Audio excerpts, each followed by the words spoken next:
Shalom everyone, welcome back to Insights in the Parsha of the Week, Parshat Acharei Mot-Kedoshim. B'ezrat Hashem, it's an amazing week, and also this is the Sfirat Omer period, the beginning of Netzach, which is Rabbi Nachman's Sfira, if you want to call it. Netzach of Netzach, 25th day of the Omer. B'ezrat Hashem. Alright, so the insights we want to go into are based on the Likutey Moharan lesson 24. The beginning of the parsha goes into Yom Kippur. A lot of details in Yom Kippur. Reb Noson himself, in his 3 discourses that he has on this lesson, the Likutey Moharan 24. These are Nefilat Apayim, discourse number 4, Birkat Hoda'ah, discourse number 6, and in the section Even Ezer, Ishut number 4. In all 3 of them, Reb Noson touches upon the concept of Yom Kippur because it's so relevant to this amazing lesson. Basically, we're going to go through some points, certain points that Reb Noson touches upon, and developed points. That the beginning of the year starts off with the 10th day being Yom Kippur as the day of atonement. It's a day to forgive the Jewish people of their sins. Okay? Now this requires that the Kohen Gadol enters the Holy of Holies. One day of a year, the only day he's allowed to go in. Bezot yavo Aharon. With this, Aaron enters the Holy of Holies with the sacrifices mentioned in this week's parsha. Plus, that was being sacrificed and the blood taken from them, and he goes in with the incense also. So the idea is that he's going to atone for the whole Jewish people, and it's considered like a cover up from any damage done from last year's Yom Kippur until next year's Yom Kippur. It's supposed to be a cover-up, but it's mainly for sins which were done in the past to atone them. This requires him entering this one room, the Holy of Holies, once a year, okay? The idea of the Holy of Holies, Reb Noson explains, is basically, it's a time and space which is above time and space. He's entering an area and a time which allows him, the Kohen Gadol, the high priest, to connect to the infinite light. That's the idea of this special room called the Holy of Holies, where it's even though it's in a physical, technically existence, but yet it's connecting the Kohen Gadol to the infinite light way above. That's why Yom Kippur is on the 10th day. Rabbi Nachman explains in this lesson that the 9 days, the corresponding of the 9 days from Rosh Hashanah till Yom Kippur, Rav Noson explains this, are the 9 chambers created by connecting to the Keter, and the 10th day itself is the actual Keter. So the 9, which is the multiplication done from the 3 sections of the mind. I know this is a bit deep, just want to go to the ideas.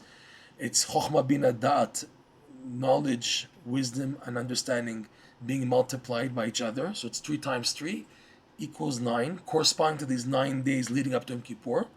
And the 10th day is the actual accessing the infinite light. So the beautiful point is that this invokes atonement for the whole Jewish nation. No matter what they may have done, sins that require atonement and rectification can be achieved on Yom Kippur. To say all the sins, I can't, because there's certain sins that are, that person has to be or killed or whatever. But in general, sins that Jewish people have done and they need atonement, Yom Kippur does the job. So now the point is that in order to activate and effect atonement, the Kohen Gadol has to access the infinite light. This concept is amazing. It shows a person that no matter what you may have done in your lifetime, there's hope by connecting to a level above your true level. That's the idea of connecting to the infinite light. What it does is it activates atonement for what you're going through in your daily struggles and your daily challenges, to clean all that to start again. However, that it requires the Kohen Gadol, who had to be at a high stature and standing of holiness and piety, to be a true tzaddik. It shows us that such a person, to activate atonement, needs a tzaddik. So for the Jewish people, on a general sense, every year, the tzaddik, the Kohen Gadol, the high priest, would enter on Yom Kippur to activate atonement for the all Jewish people, and that required him to access the infinite light with the Torah and the blood of the offerings of Yom Kippur. Okay. An interesting point is that you take a look in the Parsha Acharei Mot, in the daily service, the Kohen Gadol had to go in and out a few times. And every time he went in and out from the Holy of Holies in and out to do devotions outside of the Holy of Holies, if it was the devotions of the regular day, or was the devotions related to Yom Kippur, he had to, depending on what it was, he had to change his garments. So on the daily sacrifices of the day, he had to don his 8 vestments of the Kohen Gadol, and with anything involving going into the Holy of Holies and the sacrifices associated with Yom Kippur, he had to wear the 4 white garments. And every time he would transform from the white garments to the 8 garments, or back, or vice versa, from the 8 garments to the white garments, he would have to go to the mikveh. Okay? So Reb Noson makes an amazing point. He says that you understand from going to the daily 8 vestments of the Kohen Gadol and then transferring to now the 4 vestments, which are for a higher devotion of Yom Kippur, I can understand him going to the mikveh for that. The concept of the mikveh is a purification stage for when someone is going up a level. For example, a woman who goes to the mikveh, it's to prepare her for marital union, which is to bring down a holy soul. So it's considered up a level. She's leaving the impurity of nida, going into the status of being pure, in order to activate being a vessel to bring a holy soul down to the world. Also, men who go to the mikveh, it's to purify them from what was in the past, to give them a boost upwards from whatever it is. Mikveh is considered a devotion of going upwards from a lower level to a higher level as a preparation. For example, men in the morning, they go to the mikveh before davening for the sake of davening with the purity of the mikveh. Okay? So based on that, we can understand, Reb Noson says, that the Kohen Gadol, when he was involved in the daily sacrifices of the day, the 10th day of Tishrei being a day, so the daily sacrifices of the day, and he was wearing the 8 vestments, and then from there he had to go now to do the devotions of entering the Holy of Holies. I can understand him going to the mikveh and then to don the 4 vestments, because it's going up a level. But why the opposite? Why, when he left the Holy of Holies and I had to go back to do the daily sacrifices, and you have to don the 8 vestments, which is like technically going down a level, why would he go to the mikveh again? He had to go to the mikveh again. So Reb Noson points out something phenomenal, that in the daily struggles of a Jew, reflected in the Kohen Gadol's devotions, which is in and out, in a higher level, and leaving out, going outwards, the going outwards is considered technically an ascent. It's not a descent. It's a descent for the sake of an ascent. This Rabbi Nachman discusses very powerfully in lesson 24, that the way of a Jew to advance is he has to go in and out. It's called in the Kabbalah mate velo mate, touching and not touching. Redifa u'me'akev, running forward and then being prevented.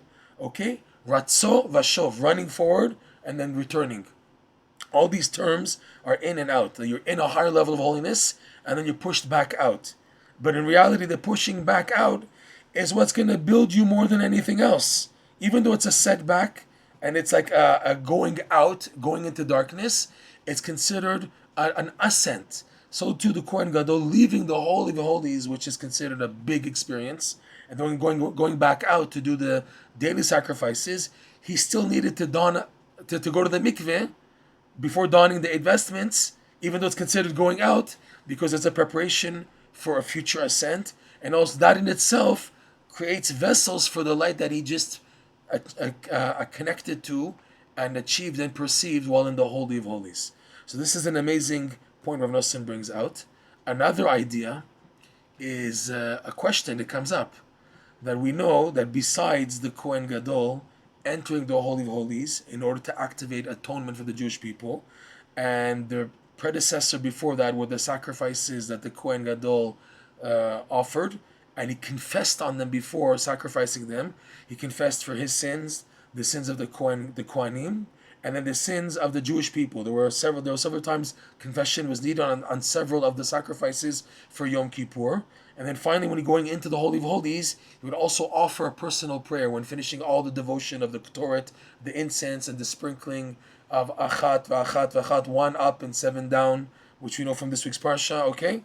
Besides all that, there was what's called the Korban to Azazel, the animal not a korban, the animal that was sent to Azazel, where they would attach like a crimson wool thread on the horns of the goat that was sent, and then the Kohen who was sent would take the animal to a very rough cliff, mountainous, rocky, edgy, sharp cliff, and push from turning the animal backwards, push him from forward, pushing him backwards down the cliff until he was smashed to pieces, and then if now the crimson wool connected to the horns also was connected to the doors in the temple, if they turned white, that was the sign that the Jewish people achieved atonement. So the question is, if now all the devotion of the Kohen Gadol in the Holy of Holies was doing atonement, why was it also needed to send Azazel, that's what it's called, this cliffy, rocky cliff, to send an animal, and also to have him killed in such an inhumane way? It's inhumane. All the animals' rights, they hear the Torah, they say that's so cruel. You're pushing an animal, killing him in such a very inhumane way. It's a big slap in the face to all the people who are vegetarians and who are pro animals. All the Torah sacrifices, showing that people from their perspective don't understand what's going on. It's inhumane. You're killing animals, poor animals, poor animals. But there's a mission here in the idea of sacrifices and animals being an atonement for a Jewish person and the Jewish people. In this case, okay, the animal was pushed back. This animal had on it the confession of the sins for the entire Jewish nation. The Kohen Gadol, he did on this animal that was sent to Azazel, this goat, he put all the sins by mentioning the confession. What actually happens when there's a vidui is that by just the speech of the Kohen Gadol, of the confessing of the sins of the Jewish people, that itself went on to the animal. So the animal, even though he's an animal, it's a goat, still it contained the spiritual matter of all the sins of the Jewish people. So meaning, it says several places in the Kabbalah and in the Zohar that this goat, once it takes on it the confession of the sins, it in itself becomes evil. If you let it free, it'll do bad things. It'll damage. It won't be worth keeping it alive because it caused so much damage. Because it's no longer an innocent, simple goat. It has on it the transmission of all the sins of the Jewish people. This shows you the power of this concept of kapara, of atonement. The word kaper, Rashi says in several places in the Torah, it's like the expression that someone, he cleaned his hands like on a towel. So the dirt is no longer on the person's hands, it's on the towel. So the idea is that the animal, even though he's an animal, Hashem created these certain kosher animals to be sacrifices because they can be a vessel for this type of confession of atonement for sins. It's something phenomenal. So in a sense that the sins are transferred onto the animal. So when now the Kohen Gadol is doing the general confession for the whole Jewish nation on Yom Kippur, it's unfortunately many sins, okay, on this animal. So there's no more rachmanut, compassion on this animal because it's no longer itself. There's no compassion keeping it alive. And there's no compassion in sacrificing and shechting it and then maybe throwing it over.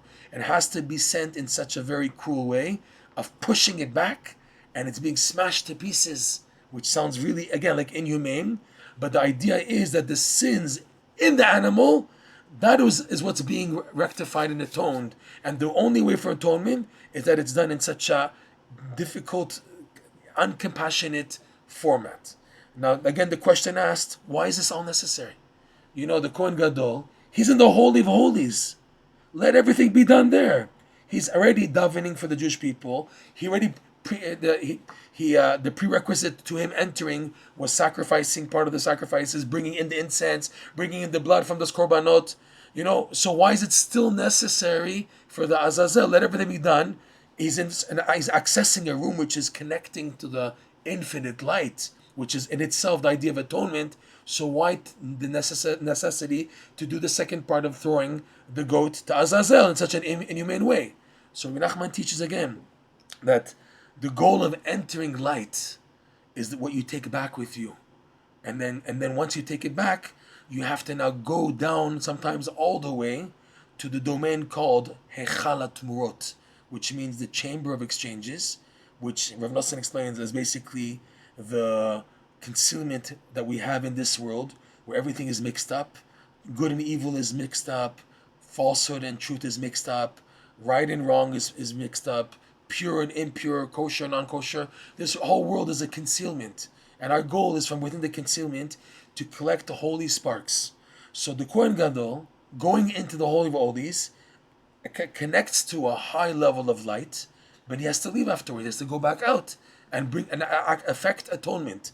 And then once he comes back out, then the completion of this is this goat sent to Azazel, where by being smashed on in a very very incompassionate way along the rocks and the edgy sharpness of this mountain, and being killed, and thus atoning for all the bad, and that's the finalization of the atonement. Is the idea now that the Kohen Gadol, after entering, now we have to go to the domain of technically evil, the domain of exchanges, and from there to extract any good left.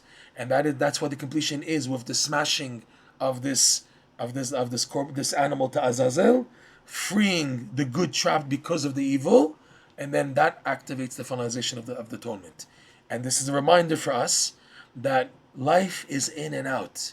Judaism is in and out. Torah is in and out. Life is in and out. There's the highs and the lows, and both are needed for the purification process. All these devotions of Yom Kippur, of the Kohen Gadol, in and out, and two extreme devotions of the work of the Kohen Gadol, the Holy of Holies, and then Azazel, two extremes, is all part of the picture of activating atonement, so a person can then live with the light of the infinite light in this world, thus revealing Hashem's presence in the world. This is the bottom line of the Yom Kippur devotion. We should be zochet to have it activated every year on Yom Kippur. Even today, what a Kohen Gadol doing the devotion, but us reciting the whole devotion of the Kohen Gadol.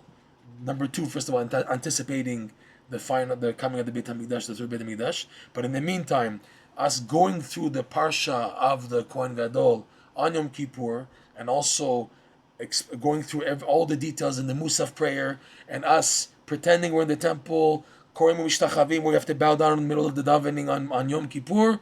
Through all of that, Bezrat Hashem, we should activate some connection of the Kohen Gadol and the Holy of Holies, and it should be an atonement for all the Jewish people for the entire year, thus giving us a chance throughout all the ups and downs that we go through during the year to still hold on, still manage to activate atonement whenever, through the accessing of the infinite light which took place on a general level on Yom Kippur. Shabbat Shalom.